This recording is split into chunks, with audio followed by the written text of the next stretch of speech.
धुंधली परछाई रहस्य।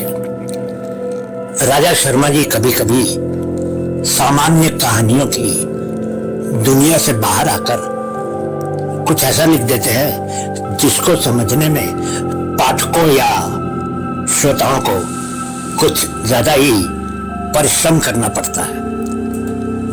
वर्तमान कहानी भी कुछ ऐसी ही है जिसको समझने में शायद आपको कुछ कठिनाई महसूस हो, लेकिन अगर आप इस कहानी को बहुत ही ध्यान से कम 2 बार सुनेंगे या पढ़ेंगे तो आपको सब समझ आ जाएगा। तो लीजिए शुरू हो जाइए।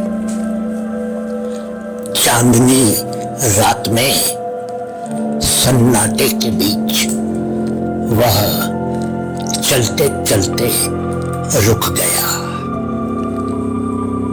उसकी परछाई में एक और परछाई घुल रही थी, एक स्त्री की। उसने दबे स्वर में पूछा, तुम कौन हो? वह हल्के से मुस्कुराई। उसकी आंखों में चांद की परछाई चमकी। क्या पिछले जन्म की यादें भी भूल गई? उसका दिल धड़क उठा। मैं जिंदा हूं, मेरी पत्नी और 2 बच्चे हैं। उसने उसकी कलाई थामी। उसकी छुअन बर्फ जैसी ठंडी थी। तुम भी अब मेरी तरह एक खोई हुई आत्मा हो। उसकी आवाज धीमी पर गूंजती हुई थी। तुम्हारी दुनिया सिर्फ एक माया है जो तुम्हें यहां तक खींच लाई। वो जड़ हो गया, लेकिन ये सब मेरा जीवन, मेरा परिवार। उसकी उंगलियां अब पूरी तरह उसकी उंगलियों से लिपट चुकी थी।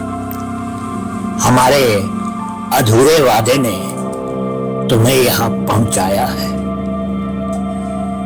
उसने आखिरी बार आसमान की तरफ देखा और महसूस किया वह हमेशा से एक भटकती परछाई था जिस पर उसकी पहचान की धूल ही रह गई थी।